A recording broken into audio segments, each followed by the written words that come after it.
this all makes me so crazy. I was almost finished with this video, and right in the middle of it, Daryl Sturmer called me, and camera went off and the phone was ringing, because I've been wanting to talk to Daryl. He just got back from London, where they've been rehearsing with Phil Collins and Genesis for their tour next year.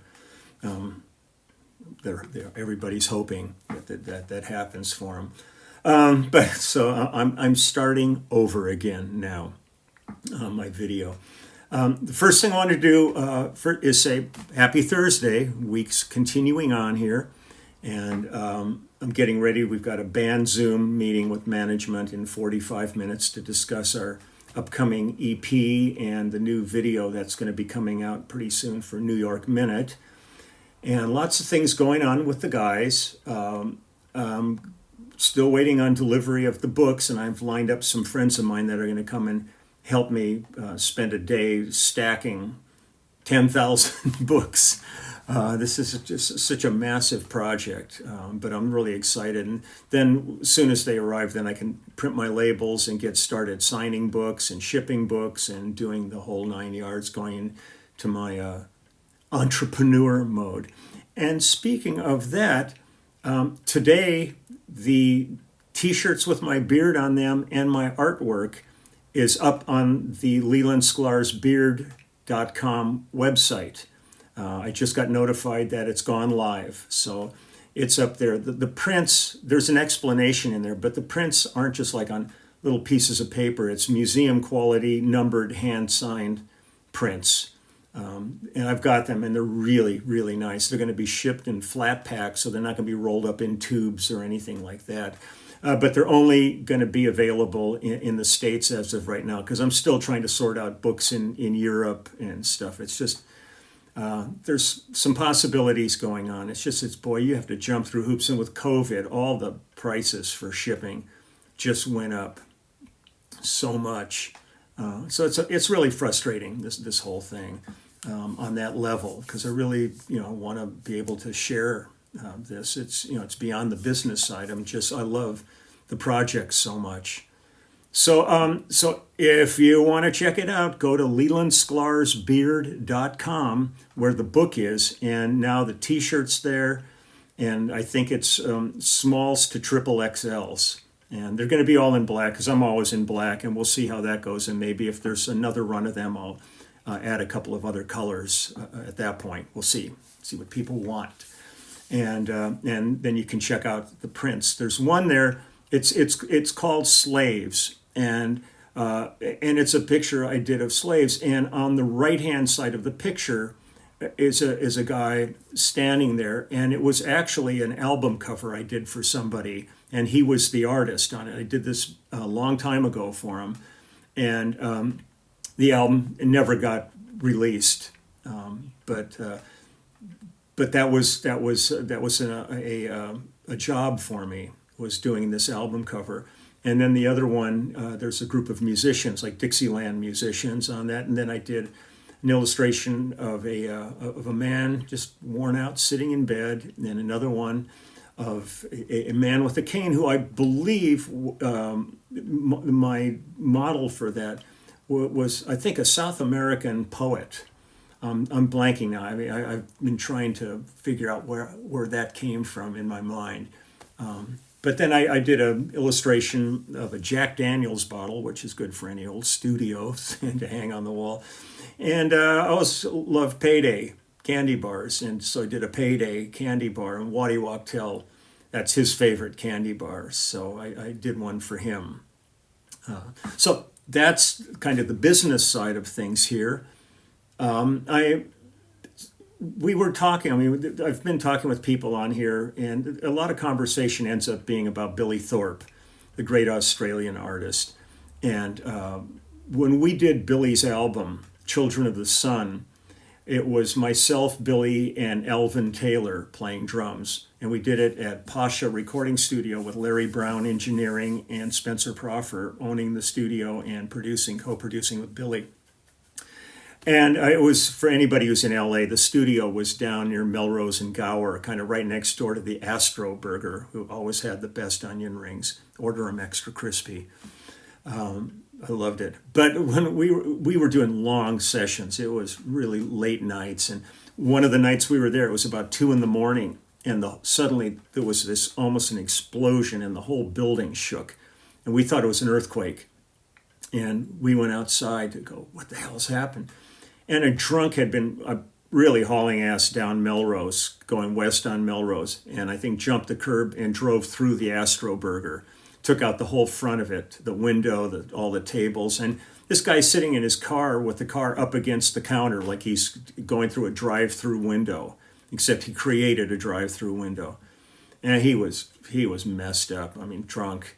And the cops got there quick, and emergency people, and they took him away, hauled him away, and then they had to get a wrecker in to pull the car out and then board up the building. And he was only fortunate that the front of the building was like a lot of glass and stuff like that. It wasn't like he went through a concrete wall, because it had probably killed him at that point. But it was insane.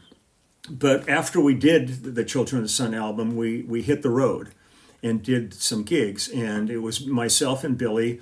Three of our friends were singing background. I'd have to go back and dig up names. I can't remember now. It's just three of them singing background on some of the songs. And Gil Matthews was playing drums on it, who one of the biggest groups ever in Australia was Billy Thorpe and the Aztecs. And Gil was in the Aztecs with him. So their history went way, way, way back. And Gil was a joy to play with. And whenever I get to Australia, I try to hook up and say hi to Gil and see him. And he's a really sweet cat and a great player. But I was digging around through YouTube once again, fertile ground in there, and I found a show that we did from McFarland Auditorium in Dallas, Texas. And McFarland is where we would always go down with James Taylor, and we would rehearse there for our summer tours, because it was right near Shoko, and we could try different gear out and stuff and do different setups. Because James's shows weren't massive, big production shows. It was just putting together a really good sounding sound system, and it was just us on stage. Not like going out with Kiss or Genesis or, one of those kind of shows. It was just pure us sitting there playing music. So this was a show that we did in McFarland Auditorium. Now, I'm not a fan of my bass solos. I'm a fan of I've seen a lot of bass solos that really take my breath away, and there's players that just, they take on that seat, and you just kind of go, crap, man, just check this guy out. I like playing songs, and if it came down to me playing a bass solo, I'd always just defer and say, look, let's just do another song. And I try sometimes to do soloing-esque things within the confines of a song. The way I might approach a part and treat it more melodically so that it has its own statement within a song. But to actually do a solo, it's just not really my cup of tea. The only time I've really ever done them was I did it with the Section back in the old days. And we did one in Billy's show. And so I found the solo. So I thought I would just show that and then go into like the song right after that, just to have a little bit of rock and roll here for Thursday. But man, Billy was a trip, and I do miss that guy. He was like doing this really beautiful album project, kind of like Moroccan-based music. And I believe he had a heart attack, and he passed away while he was doing that project. And it was a sad loss, because he and we had talked about doing other things. We were going to do a band with Mick Fleetwood, and it never happened because of his passing. So I always lament that, but I'm glad I got to work with him when I did. He was a really special guy. So here's this end of a song from McFarland Auditorium, and then it goes into my bass solo, and then into another song. And hopefully the phone won't ring during this. Please.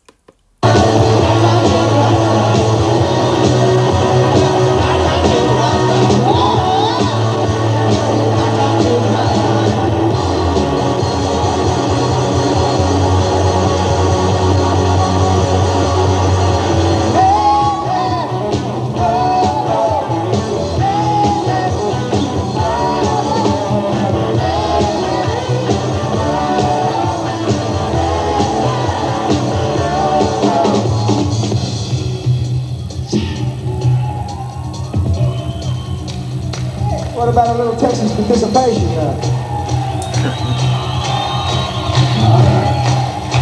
I want you to repeat after me.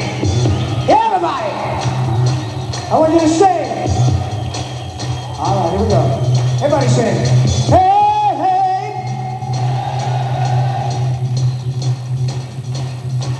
The first crowd killed you. Let's hear it again. Everybody. Hey, hey. Oh, oh. Hey, hey. Oh, oh. We did 2 shows.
was so that was a little of our Billy Thorpe Children of the Sun tour adventure out there.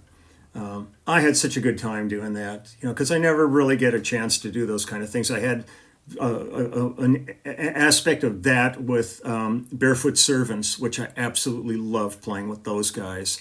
Maybe I'll put up some more Barefoot Servants stuff, and then but with Billy, just getting to do a trio was really such fun.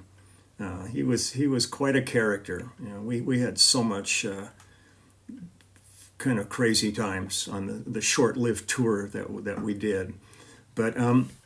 So I've got to get ready now since when Daryl called me and put me way behind schedule because we talked for a while because we talked a little when he was in London doing the rehearsals, and he's just filling me in on everything, and it was great. He said they had 80 people there working for a month, and they were COVID tested constantly during the thing, all the crew, all the band, everybody involved in the thing. And he said there was not one positive in the entire 5 weeks they were over there working.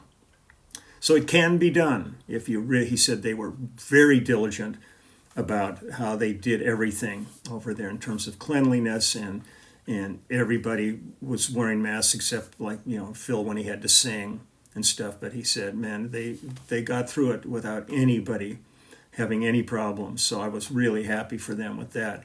Now it's just a matter of what the schedules are going to be, because it's probably going to be in a holding pattern until such time as it feels safe to actually go out and play the kind of venues that those guys would be playing.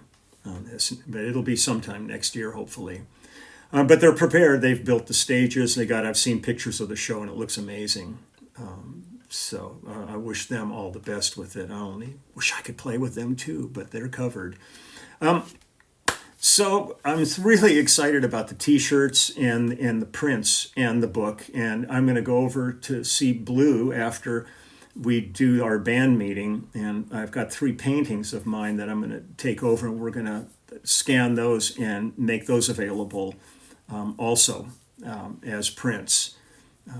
And they're really fun. It was like a period that I was doing this kind of artwork, and it's a hoot for me. So I just wish everybody a safe day. You take good care. Just be safe.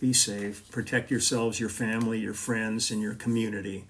And as always, thank you so much for the people that are putting it out every day to try to make our lives as good as they can be under these circumstances. And my heart is truly with the people in the medical profession who are really being completely overwhelmed now with patients. And I've had some people writing to me going, well, it's not really the case. Well, I mean, I hear from people that are frontline workers, that doctors and nurses that say, oh, it's horrible, it's terrible. Now maybe it's the location that some people are sitting in that aren't having major outbreaks right now, and the numbers aren't soaring, and good for them. But that's not the nature of what's going on in the country, especially like watching the news about areas like El Paso, Texas. That is just catastrophic what's going on there. And I think in North Dakota, there's been like this massive outbreak there. So just thank you to all you people that are doing it. You're remarkable, heroic people in my eyes. And my heart's with your families who are making sacrifices along with you by not having you at home while you're doing this. So I will see you guys tomorrow. I'll play something tomorrow. And man, it was fun yesterday. It's been ages since I put new strings on Frankenstein, but I put him on the other day and banged him around a bit and let him settle in. Got in the studio yesterday with R.J. Ross, and what we were doing was, he's a pianist from up in Berkeley. He's originally from Detroit, and he called me and wanted to get together and have us play some of his songs and see how it felt, just to feel each other out and see if there was chemistry. And if so, then we're going to get in the studio and really do an album. And I said, sure, I'd love to get together. And man, I'll tell you, Frankenstein just sang yesterday. It just sounded so good. And it was just nice. And he was in one room and I was in the other, so we were all safe and covered and all that. But It was really great. And I walk in the engineer. It was a studio. It was Ray Parker's old studio, Ray Parker Jr.'s in North Hollywood. And I walk in the engineer is my friend Steve, who, when we're doing all of Judas recording in Dave Bianco's studio, Steve is there. So it was fun to walk in and see him in another studio. So, it's all just, it just weaves around, but we all live in this kind of a big knot. It's KNOT. So take good care and have a great day, and I will see you all tomorrow. Till then, bye.